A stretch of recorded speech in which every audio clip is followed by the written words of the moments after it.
इहा असांजी हालत थींदी अथव सामान पैकिंग में। हे लाल कुंवार साईं रेडी। अस्सलाम वालेकुम दोस्तों, उम्मीद आहे तव्हां ठीकु ठाक ख़ैरियत सां हूंदव। हे ॾिसो साईं सामान पैक, असां रेडी। लॾ पलाण शुरू थी वई आहे। हिन घर में आयासीं 3 महीननि जी असाइनमेंट हुई, ख़ैर सां 2 महीना थी विया, आख़िरी महीनो आहे।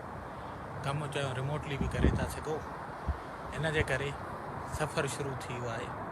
वरी पंहिंजो लॾ पलाण थी वई आहे। हिन में वरी अचो त ॾिसूं अॻिते कहिड़े नए शहर, नए सूबे या कंहिं नए मुल्क हलूं था पिया। रौनक अघ में चेक कयो त हे घर छॾण खां अघ में मुंहिंजी छा पोज़ीशन हुई, ऐं उन सां गॾोगॾु शेयर हिकिड़ो शेयर थी वञे, उन खां पोइ वीडियो ॾिसूं। साह भरिजी वियो आहे, छो त साईं अॼु पैकिंग जो ॾींहुं आहे। वेठे वेठे प्रोग्राम थी वियो वञिणो, त मां चयो हूअं आहियां अॻो पोइ अॼु ई पैकिंग कयां। हे ॾिसो सर्फ, पाणी, बुरुश, टुवाल, सिस्टम, बिस्तरा वेड़े, ट्रपड़ गुल। हिन जॻह जो टाइम पूरो थी वियो आहे। बसि साईं तव्हांखे हीअ जॻह ॾेखारी हुयमि, वरितीसीं किराए ते, 2 महीना थी विया आहिनि। प्रोजेक्ट जो टाइम पूरो थियण ते आहे। आख़िरी कुझु ॾींहं आहिनि, मां चयो इहे घरों बि कमु थी वेंदो त हलूं था, हितां निकिरूं था। इहा असांजी हालत थींदी अथव सामान पैकिंग में। हे लाल कुंवार साईं रेडी। वाह वाह वाह। हे पाणी जो क्रेट खणी अॻियां रखंदासीं अदा। सामान साईं अञा ॿियो बि आहे।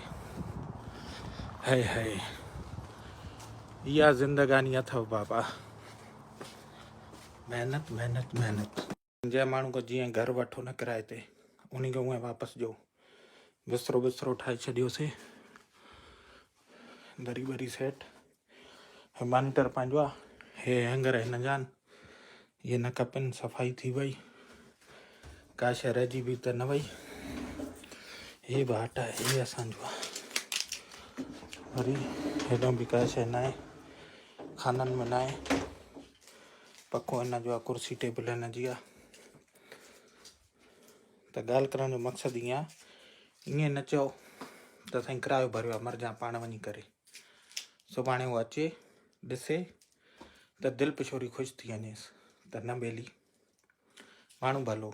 ॿीहर किराए ते वठण बि अचूं, इन केस बा अची था सघूं, पोइ सुबुह ईअं न चए हलो कोन्हे तुंहिंजे लाइ। त हाणे बसि आख़िरी चकर आहे त हिकिड़ी टुॿी खाई वठूं, फ्रेश थी वठूं, पोइ निकिरूं था। आख़िर में हिकु दफ़ो ॿीहर चकास, वेंदे वेंदे का शइ विसरी न वई हुजे। ॿुधव, खाना वाना चेक।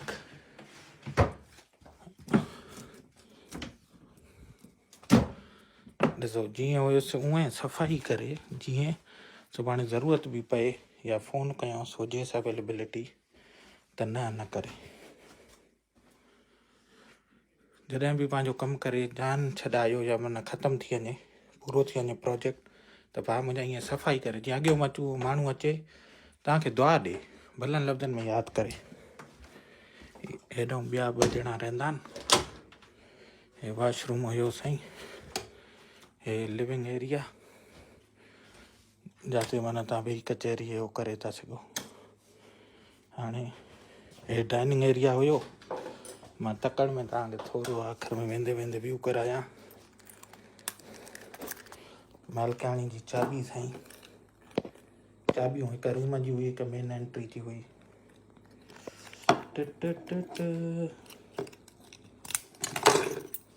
हे चाबियूं असां रखंदासीं मालकाणी जूं हिते, ऐं हिते ई लिखंदासीं चिटड़ी।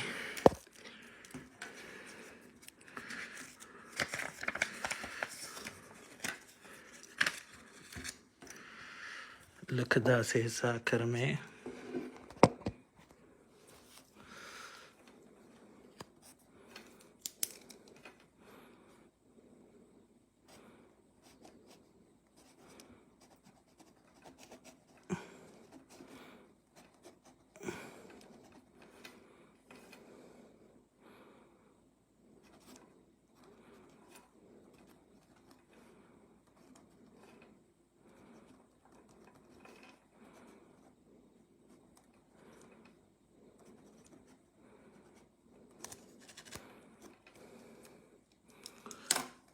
या साईं चटड़ी ये माई अचे तो माई जो न प्रोफेसर हाणे ख़ुशि थी वञे ॿुधो आहे